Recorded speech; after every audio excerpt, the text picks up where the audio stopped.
Soy Fernando Díaz Villanueva, hoy es 20 de diciembre de 2017 y esto es La Contracrónica.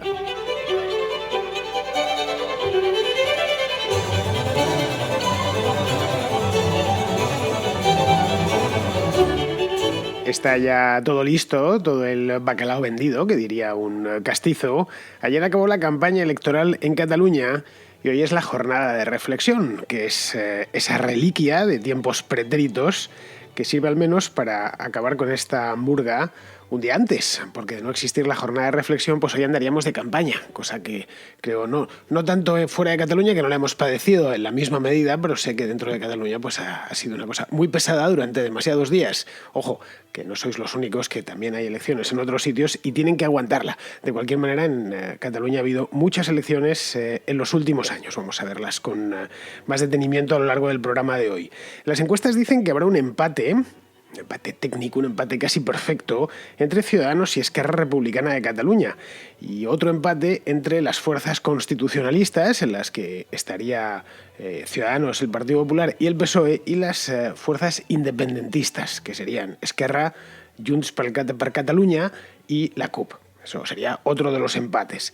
Claro, que lo único que tenemos son encuestas, y las encuestas a veces se equivocan, como bien sabemos. De hecho, se equivocan bastante a menudo, pero es que no hay más, es con lo que podemos contar un día antes de las elecciones. Tenemos también el olfato, eso sí, podemos olisquear el ambiente y decir aproximadamente lo que creemos que va a pasar, pero el olfato también falla mucho, falla casi tanto como las encuestas. Lo que sí sabemos a ciencia cierta es la importancia de estas elecciones que se celebrarán mañana. Nos jugamos mucho en ellas, mucho más de lo que alcanzamos a imaginar.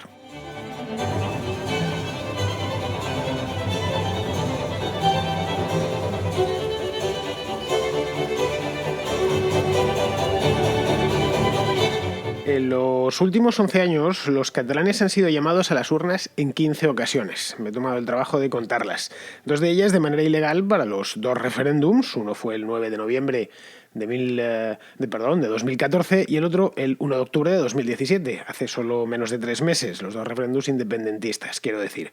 En total han votado en 4 elecciones generales, a Cortes Generales, la de 2008, 2011, 2015 y 2016, en 3 elecciones municipales, en 2007, 2011 y 2015, en 5 elecciones autonómicas, 2006, 2010, 2012, 2015 y 2017, y 3 referéndums. El referéndum del Estatuto, que fue en el año 2006, en el mes de junio, si mal no recuerdo, de aquel año, el referéndum ilegal del 9 de noviembre de 2014, como he dicho antes, y el del 1 de octubre de este año.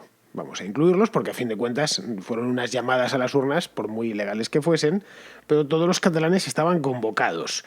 Bien, con excepción del año 2009, si revisamos esta lista tan exhaustiva que he preparado, pues con excepción de este año, de 2009, todos los años, desde 2006, y han pasado 11 años, repito, se ha producido al menos una convocatoria a las urnas. Ojo, ha habido años que se han producido más de una e incluso, en algún caso, más de 2 convocatorias a las urnas. Tengo aquí exactamente el número de elecciones que ha habido y la verdad es que se queda uno un poco alucinado, porque realmente, claro, yo no vivo en Cataluña, entonces no lo he padecido en la misma medida, pero vemos, por ejemplo, que en el año 2015 votaron en las autonómicas, votaron en las municipales y votaron en las nacionales, aunque en este caso votamos todos los españoles porque fue un año que hubo que echar 3 papeletas. Pero este año han ido 2 veces, van a ir 2 veces, en el año 2012 también 2 veces. En fin, yo creo que la cosa es... nos está diciendo algo en una palabra. Nos sirve para hacernos una idea del nivel de politización de la sociedad catalana durante la última década, que es prácticamente lo que ha pasado, el tiempo que ha discurrido desde que todo esto empezó allá por el año 2006. Cuando un país se politiza, y España no lo está como tal, pero Cataluña sí que lo está, una parte del país sí que lo está, significa que hay algo en su interior que no funciona del todo bien. A ver, tiene cierta lógica que durante una dictadura o una guerra, o al término de una dictadura, al término de una guerra, pues el interés por la política crezca. Es una cosa perfectamente lógica y razonable. La gente se involucra más, ve que hay problemas, ve que hay un cambio de ciclo. España, por ejemplo, estuvo muy politizada en los años 70, a raíz de la muerte de Franco, luego la cosa ya se tranquilizó, pero en este caso no ha habido nada, ninguna dictadura de por medio, ni por supuesto una guerra. Lo que sucede siempre es que después de estos periodos de politización masiva, una vez se alcanza el punto de saturación, las aguas vuelven a su cauce y la gente vuelve a sus asuntos, que es donde debemos estar cada uno de nosotros. La política, a fin de cuentas, es parte de la vida, no es la vida en sí misma. Quitando para los políticos profesionales, que efectivamente para ellos es su vida, lo es todo, para el resto de ciudadanos es una parte de la vida más o menos importante, para algunos absolutamente nada importante, para algunos más o menos importante, pero que está ahí. Lo más importante seguramente para la mayor parte de gente no es la política, son sus asuntos personales como debe de ser.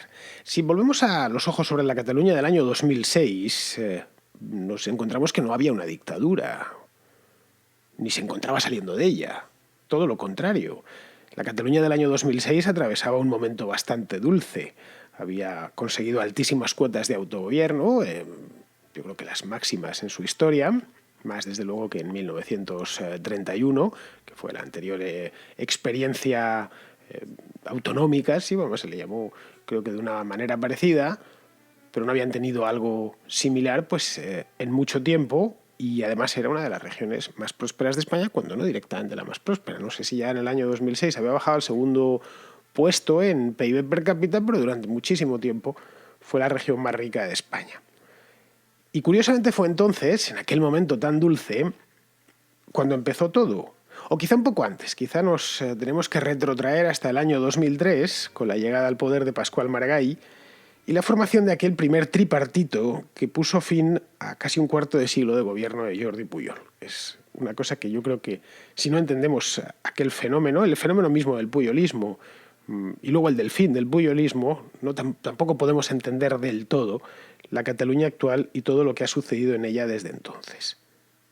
Desde entonces el hecho es que no se ha conocido la paz, por lo menos la paz desde el punto de vista político. Lo que empezó como una simple reforma de un estatuto de autonomía, cosa que ha sucedido, no sé si en todas, pero en casi todas las autonomías de España, se han ido a lo largo de los últimos 10 años. Se ha ido reformando el estatuto en muchísimas autonomías, en algunos hubo referéndum, en otras directamente pasó por los parlamentos regionales y se quedó ahí. Pues este mismo proceso en Cataluña concluyó hace 3 meses, como bien sabemos, porque lo acabamos de vivir, con la celebración de un referéndum ilegal de autodeterminación, que si nos lo cuentan hace 10 años directamente no nos lo hubiéramos creído. Ojo, había gente que advertía, esto hay que reconocer a los visionarios.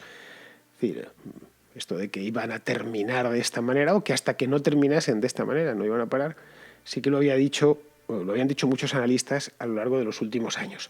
Bueno, pues aparte de este referéndum, todo el proceso final concluyó con la proclamación, días después, semanas después, de la proclamación unilateral de independencia, la famosa DUI. Una DUI un tanto, iba a decir descafeinada, pero no, yo creo que más que descafeinada fue psicotrópica, una cosa muy extraña, que aquí en la Contracrónica hemos tenido oportunidad, o tuvimos oportunidad de verla en su momento, con muchísimo detalle, casi día por día. Entre medias, ¿qué es lo que ha habido entre aquel referéndum estatutario del año 2006 y la DUI del mes de del mes de octubre de 2017? ¿Qué ha habido en estos 11 años? Pues básicamente una efervescencia colectiva que a partir de 2012 dio en llamarse procés. Palabra que hace 4 años nos la cuentan, o 5 años, y no hubiéramos sabido. Bueno, sí hubiéramos dicho que procés es proceso en castellano y nada más, y significa lo mismo, pero no le hubiéramos dado esta acepción que ahora mismo todos los españoles entendemos como tal. Pues bien, el procés concluyó hace ahora 2 meses y pico, pero toda la agitación que lo provocó y que lo mantuvo encendido aún no ha terminado, aún no ha concluido. Es decir, en cierto modo, vivimos en la parte final del procés. Hay síntomas de agotamiento y esos están a la vista. Los enconos adquirieron su punto álgido a finales de octubre y desde entonces la marea remite. Lo hace de manera muy lenta, fruto de los excesos que se cometieron, que han sido muchos, y de la certeza que tienen todos los catalanes, y los que no somos catalanes, que la situación se encuentra bloqueada. Es decir, que ni para ti ni para mí. Es decir, no existe una mayoría a favor de la independencia, hoy por hoy, pero los independentistas conforman una minoría mayoritaria, o muy mayoritaria, que se acerca, cuando no en alguna ocasión ha tocado, el 50% de la población. Bien, esta es la historia que nos cuentan las elecciones del año 2010, es la misma historia que nos cuentan las elecciones del año 2012, las autonómicas estoy hablando, las elecciones del año 2015, y probablemente será la que nos cuenten las elecciones de mañana. Pero probablemente porque no lo sé, no soy adivino, ni tengo una bola de cristal, ni nada parecido. Pero es lo más probable en función de las encuestas y de mi propio olfato. Y es que va a suceder, va a haber o va a permanecer este bloqueo. Los bloqueos, obviamente, no son fijos, como dice el refrán, no hay mal que 100 años dure. Es decir, estos dos bloques aparentemente irreconciliables y aparentemente rígidos y petrificados no son tales, aunque nos lo parezca ahora. Solemos ver siempre los procesos históricos como si fueran una foto fija y no lo son. La historia humana es una película y está siempre en movimiento. No es inmóvil y estos bloques tampoco lo son. Pueden ganar o perder volumen de ahora en adelante. Lo hemos visto con el propio independentismo. El apoyo a la independencia, que era algo puramente testimonial hace 25 años, una cosa de, cualquier catalán os lo puede decir personalmente, cualquier catalán que lo recuerde. Era un asunto de cuatro, literalmente, los años 70, principios de los 80, una cosa así. A lo largo del año 2015, 2016, ha alcanzado y ha tocado el 50%. Claro, después de 5, 6, 7 años de movilización masiva. Tengo unos datos delante que son lo que llaman el CIS catalán, que es el Centro de Estudios de Opinión, el famoso CEO de la Generalitat de Cataluña, en el que en el año 2010 solo el 24,5% de los encuestados por este centro de estudios, ya digo, no es la encuesta de un periódico ni nada que se le parezca, estaban a favor de la independencia. Eso en el año 2010. 3 años más tarde, año 2013, a mediados de 2013, finales, eran ya el 48% los que estaban a favor de la independencia. Estamos hablando de prácticamente se duplicó el número de catalanes a favor de la independencia. Es cierto que luego volvió a descender, luego volvió a subir, luego a descender y ya traza unos dientes de sierra.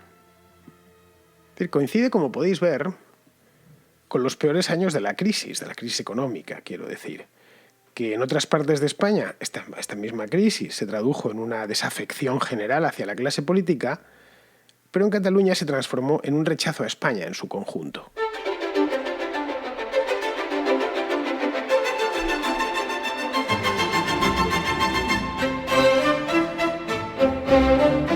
Por resumirlo mucho, la gran maniobra del independentismo catalán durante los últimos años, especialmente desde el año 2010, ha sido la de poner a la crisis a jugar a su favor. Supo dirigir las iras de una población que estaba enfadada con razón, vendiendo o colocando en el mercado de las ideas, una idea que siempre se vende muy bien, que siempre se compra muy a gusto. Es una idea fácil, que es simple, estás mal, no te preocupes, la culpa no es tuya. Los nacionalistas no son los únicos que la pusieron. Ha habido otros partidos que han ido por la misma vía. No os preocupéis, sé que lo estáis pasando mal, pero vosotros no tenéis la culpa. Es una idea peligrosa, ¿eh?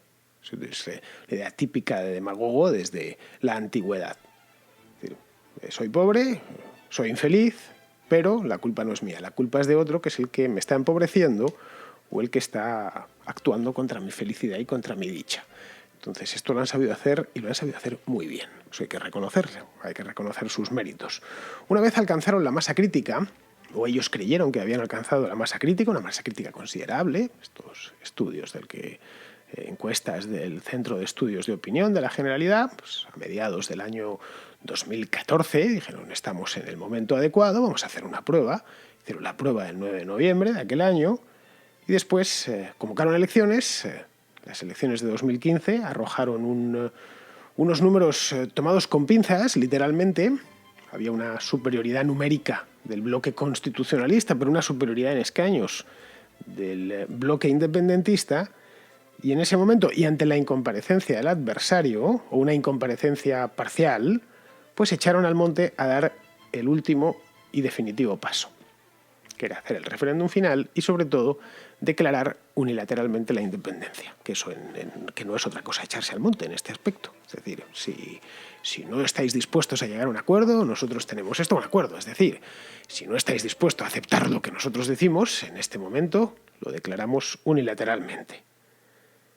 Pues bien, una vez hecho esto, y todo esto sucedió de manera muy rápida durante los meses de septiembre y octubre de este año, el año que vivimos a tope en España, pues nada, 60 días, menos incluso.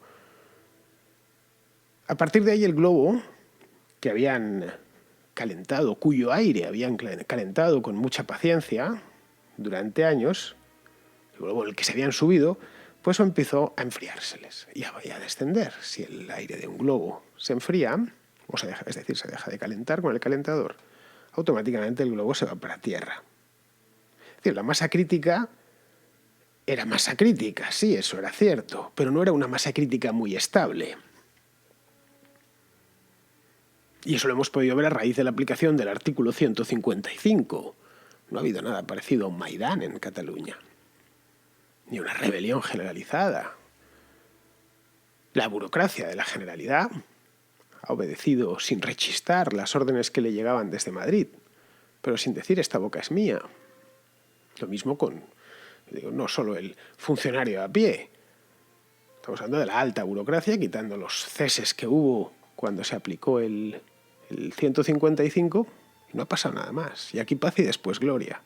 Es decir, que era una masa crítica pero poco estable. Y luego el contrincante, ese mismo que no terminaba de comparecer, no termina de comparecer del todo, pues ha terminado haciéndolo y ha terminado dando la cara. De una manera además especialmente ruidosa y festiva.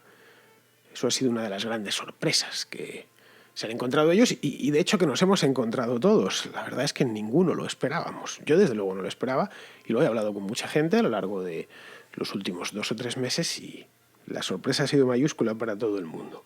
Pues bien, en estas nos encontramos. Al final nos lo vamos a jugar todo a una carta. Pues nos lo vamos a jugar a toda una carta no porque queramos, sino porque Mariano Rajoy Brey, que es quien manda en España, así lo ha decidido. Lo decidió hace mes y medio, era justito, sabía que la manera respetó el plazo, pero el plazo al día, a la hora prácticamente, para que se celebrasen elecciones tan pronto como se intervenía la Generalidad, justo antes de terminar el año. Mañana, hoy quedan 10 días, para 11 días, ya quedarán 10 días para que concluya el año 2017. Y quería hacerlo cuanto antes mejor. Solo el tiempo dirá si Mariano Rajoy estaba en lo cierto o estaba equivocado. Eso, lo fácil es hablar a toro pasado y lo difícil es hablar con antelación. Pero no sabemos si estaba equivocado. Yo personalmente en su momento me pareció bien el asunto de despacharlo cuanto antes. Me sigue pareciendo bien. Creo que nada cambiaría el bloqueo existente si las elecciones las llevásemos al mes de junio o al mes de abril, como algunos decían. Es que antes hay que desmontar muchas cosas, pero eso no se desmonta en 6 meses ni en 4. Es una cuestión que se pueda despachar en pocas semanas. Entonces, cuanto antes se termine esto, que se aclare el panorama político y vamos a las elecciones. Es decir, Rajoy se equivoca bastante a menudo, pero con esto creo personalmente que no se había equivocado. Es cierto, podía haberlo dejado para después de Navidades, que al final nos hemos metido en plena Navidad con las elecciones. Pues tampoco hubiese cambiado nada si las elecciones, en lugar de ser hoy, pues fuesen el día 20 de enero. Estaríamos prácticamente en las mismas, con la diferencia que hubiéramos tenido la pesadez de la campaña después de Navidades, lo cual hubiera sido mucho más doloroso en plena cuesta de enero. De lo que este jueves salga de las urnas en Cataluña dependerá que la situación actual de indefinición, y esa indefinición nace de la propia sociedad catalana, no es una cosa impuesta, ni muchísimo menos, que esta situación de indefinición se prolongue o que la bola caiga en uno de los dos lados. Sabemos cuáles son perfectamente los dos lados y cuáles son sus posturas, porque la línea está muy clara desde principios de septiembre, desde que se produjo la ruptura, mucho antes de la declaración de independencia y de la celebración del referéndum, desde aquellas dos tristes jornadas en el Parlamento de Cataluña, las del 6 y las del 7 de septiembre. Si cae en el lado independentista, es decir, que al final terminan ganando, aunque sea solo por un voto, y Junqueras, Puigdemont no puede formar gobierno porque, aunque vuelva a España, lo que le espera es un tribunal, es decir, Junqueras vuelve a formar gobierno, bueno, Junqueras también esto, no es que esté delante de un tribunal, es que está en la cárcel y muy probablemente inhabilitado el día de mañana. Bueno, si los independentistas terminan por formar gobierno, y es una posibilidad, los límites están claros, pero es que ya lo estaban antes. La Constitución era explícita al respecto. Esta es la realidad y ellos lo sabían. Estaban tan claros hace 2 años, en 2015, como ahora. Pero ahora hay una diferencia, una diferencia que yo creo que es fundamental. Y es que ahora, además de saber dónde están los límites, saben de antemano cuáles serán las consecuencias de sus actos, cosa que probablemente en el año 2015 no las tenían del todo claras. Es decir, el Estado actuó en el mes de octubre, lo vimos todos cómo actuaba, de manera más o menos dura, pero actuó, y podría volverlo a hacer con la misma intensidad, en el caso de que se vuelvan a hacer o vuelvan a recorrer el mismo camino. Eso yo creo que es algo que deberían tener en cuenta antes de meterse en pactos y sobre todo antes de meterse en planes maximalistas como los de la recta final del procés. Si por el contrario cae en el lado constitucionalista, que también existe esa posibilidad, no olvidéis que estamos en un empate y al final muy pocos votos van a decidirlo, esto no va a ser un camino de rosas, como líderes constitucionalistas como Arrimadas o Miquel Iceta han tratado de hacer ver a lo largo de la campaña, dibujando sonrisas complacientes y haciendo ver, por otro lado también su obligación, claro.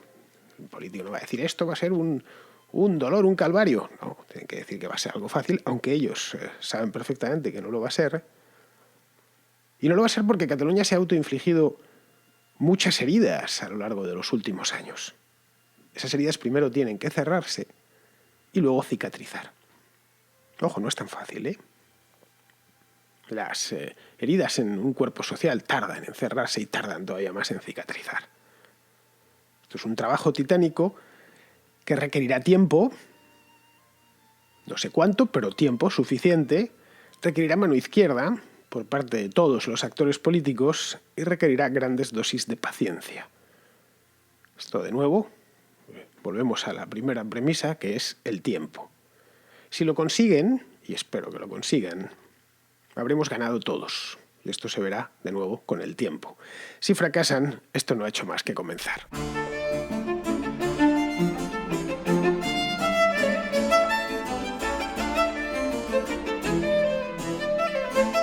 Me pasa José Buzón, que es un oyente y mecenas de la Contracrónica, repito, mecenas de la Contracrónica, que es lo más que se puede ser en este programa, ser mecenas del programa.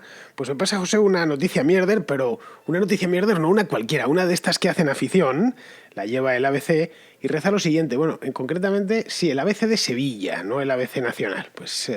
Cuenta lo siguiente, este es el titular de la noticia mierder. Dice, un 30% de las jóvenes desconoce ser víctima de la violencia machista. ¿Veis? Como que lo desconoce.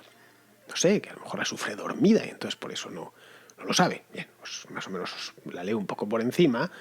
Dice textualmente, investigadores del Grupo de Investigación Psicología Clínica y de la Salud de la Universidad de Sevilla, en colaboración con las universidades de Huelva, Oviedo y Extremadura, han constatado que 1 de cada 4 jóvenes, casi el 30%, sufre violencia de pareja sin ser consciente de ello. En su trabajo también han medido los niveles de maltrato y la frecuencia de tolerancia, 2 indicadores que, según los resultados del estudio, siguen creciendo entre los adolescentes tras más de 10 años de seguimiento. Bien, entonces ya la entradilla, parece no voy a leer la noticia entera, pero tampoco es cosa de torturarnos. Hay una cosa que me ha llamado la atención. Lo primero es que antes de empezar, y como antetitular pone bien claro, y en negrita, pone contenido promocionado. Pero es que si nos vamos al final de la noticia, de nuevo pone un choricito de texto en el que pone literalmente este contenido ha sido desarrollado por contenido promocionado de ABC de Sevilla con contenido promocionado. En su elaboración no ha intervenido la redacción del diario. Es decir, se han puesto la venda antes de recibir la pedrada. No seré yo quien dé la pedrada, pero mi obligación también es analizar la noticia, que me parece que no se sostiene, sinceramente lo digo. No sé, Lo mismo es cierto esto que cuentan por la investigación de esta, que no es de una universidad, es de 4 universidades, Sevilla, Huelva, Oviedo y Extremadura. Es cierto que efectivamente que 4, como dice el titular, 4 de cada 10 jóvenes sufre violencia de pareja, no dice de género de pareja, sin ser consciente de ello.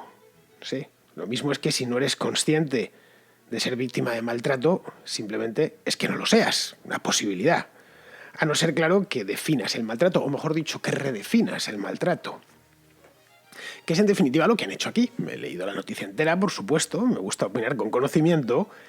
Y aquí, aparte del maltrato propiamente dicho, que es la agresión física, como todos conocemos, han catalogado una serie de hasta 8 en concreto. 8 tipos, 8 formas, dicen ellos, de ejercer la violencia en pareja. Yo creo que hay muchas más, pero bueno, la violencia, por tipos de violencia, hay muchísimas. Y una de ellas, ahí pues cuentan algunas, por ejemplo, pues la humillación personal, la humillación sexual, y una de ellas que me ha llegado al alma y que lo explica todo, que es el castigo emocional. Y ellos ponen entre comillas, dejar de hablar como respuesta a una acción que no agrada. Bueno, visto así, todos somos maltratados. Lo hemos sido en alguna ocasión, maltratados y maltratadas, porque alguna vez nos han dejado de hablar nuestra propia pareja, vamos, seguro, a todos los que estamos aquí congregados.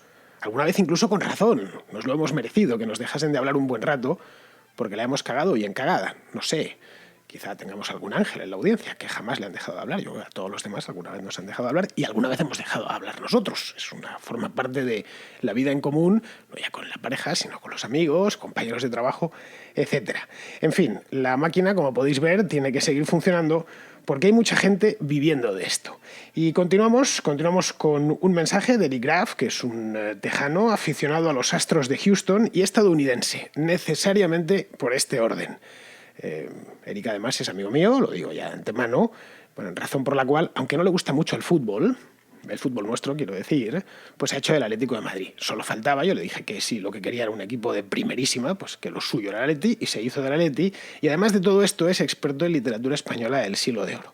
Pues bien, Eric se estrena por primera vez debuta hoy en La Contracrónica y nos quiere compartir una reflexión sobre la decisión de Donald Trump de llevarse la embajada de Estados Unidos de Tel Aviv a Jerusalén. He leído en los periódicos de España cuando estuve ahí hace unos días.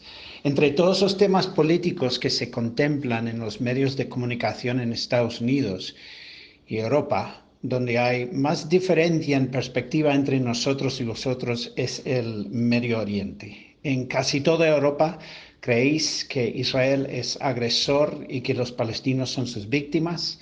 En Estados Unidos existe al menos un ala de los conservadores, ahora con Trump a nuestra cabeza, que cree que la agresión árabe siempre ha sido el problema principal, que Israel tiene derecho a existir y a defenderse ante las políticas de su extorsión o su destrucción por parte de los estados árabes, y que darles dinero y apoyo a Irán y a Hezbollah fueron ideas verdaderamente dementes por parte de Obama.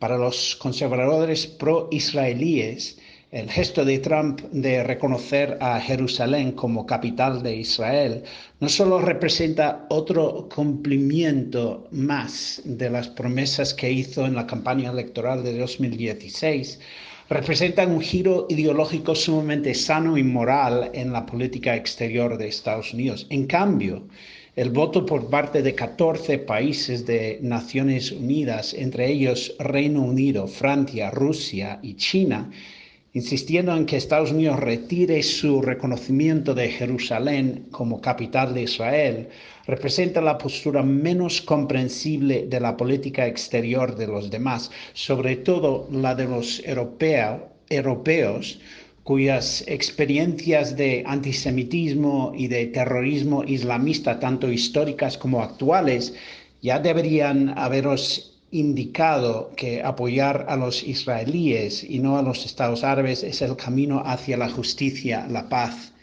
y la libertad en el Medio Oriente. Pues muchísimas gracias, Eric, por tu contribución a La Contracrónica. No hace falta que te lo diga, porque te lo he dicho muchas veces. Hablas un español exquisito. Se diría que eres del mismo Valladolid, pero no. Sé que eres de Austin y a mucha honra. Solo faltaba. Muy bien, pues con esto vamos a terminar. pero no sin antes pasar por la Pizarroteca, que nos tiene reservado hoy un comentario excelente, como todos los de Pizarro, sobre la neutralidad de la red. Internet no es gratis. Han de pagar los usuarios o una subvención. Si lo pagamos usuarios, estará al servicio de nuestras necesidades. Si lo paga una subvención, es decir, tributarios que tienen sus intereses anulados por lo de sus gobernantes, entonces la red estará al servicio de intereses políticos y desincentivada para ofrecer calidad. Llamar neutralidad a un uso indiscriminado es llamar a Procusto buen anfitrión. Discriminar entre usos diferentes no es prohibir su uso, y ajustar usos con tarifas tampoco. Temer probables abusos que proveedores cartelizados o monopolistas locales puedan cometer es razonable, pero ese es el debate de la bazofia mercantilista, no de la falsa neutralidad. Un cordial saludo de Pizarro. Pues queridos amigos, con esto ya sí que podemos echar la persiana del programa y citarnos mutuamente hasta mañana.